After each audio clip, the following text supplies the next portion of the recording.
जनसंख्या अगर बढ़ रहा है तो भी अब कांग्रेस जिम्मेदार है। आप लोग को मौका चाहिए कांग्रेस पार्टी को टारगेट करने के लिए। Let me tell you, China ने चित्रा जी रोका।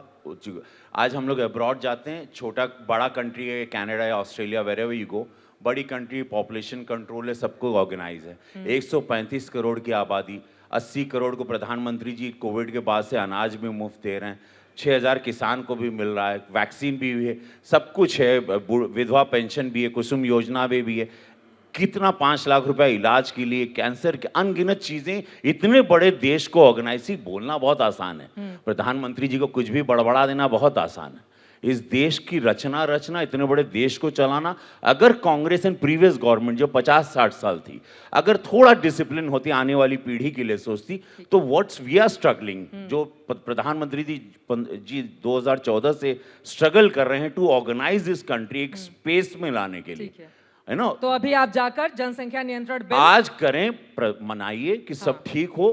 पहले तो काउंटर हम पर बहुत होगा, इनको लेके भी काउंटर करेंगे, हमको 4 बच्चों को लेके भी करेंगे, तो मेरे पास उसका लंबा अच्छा खासा जवाब है कि मैं क्यों, एक पिता दे रहा है जिसके 4 बच्चे हैं, वो क्यों ये बिल ला रहा है, अंडरस्टैंड दैट। और क्या आने वाली जो भी घाव करना इन लोग करें, हम पे आरोप प्रत्यारोप होगा, लेट देम ट्रोल। अभी आपके शो के बाद ट्रोलिंग शुरू हो जाएगी, आई डोंट केयर। बट 20 साल बाद, 25 साल बाद, 10 साल बाद जब चीजें आएंगे, देश बदल गया। 2035 में चित्रा जी आप सुपर पावर बनने जा रही हैं।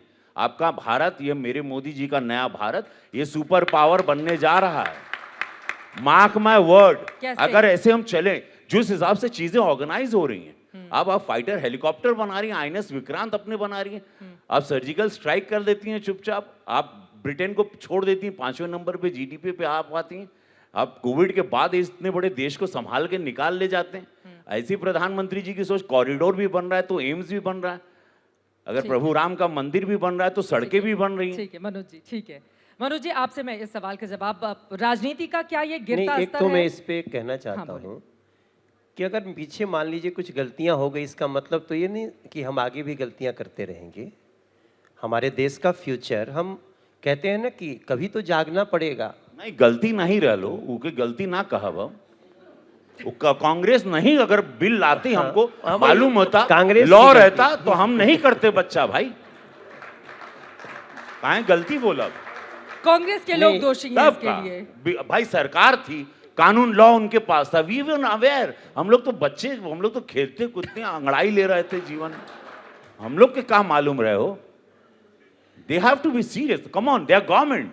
60 years, the way they claim we are the government, we ruled, we made the country. Come on, then you have to. हमारे प्रधानमंत्री जी हर पॉकेट को सजा रहे हैं, every pocket, everything is trying to pick up, suggest, collect it, ताकि आने वाला भविष्य हमारे बच्चों का नीचे ना गिरे। वो रचना रची जा रही है इस हमारे प्रधानमंत्री जी द्वारा। ठीक, मनोज जी।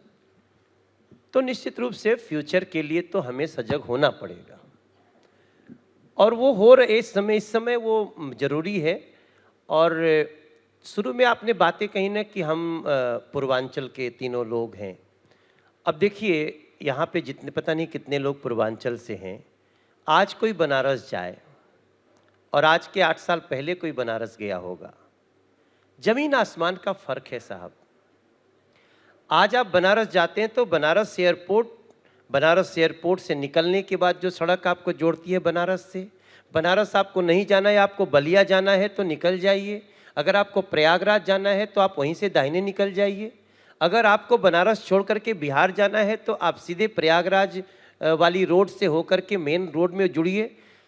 आपको अंतर करना मुश्किल हो जाएगा कि आप किसी विकसित राष्ट्र, किस विकसित देश की सड़क पे चल रही हैं, या ये वही उत्तर प्रदेश है, वही वाराणसी है, वही पूर्वांचल है। और दूरियां ऐसी घटी हैं, मतलब मेरा गांव बिहार में बाबतपुर एयरपोर्ट से लगभग 95 किलोमीटर है, लेकिन जो दूरी हम लोग कल 6-6 घंटा में तय करते थे, आज हम लोग 1.25 घंटे में तय करते हैं।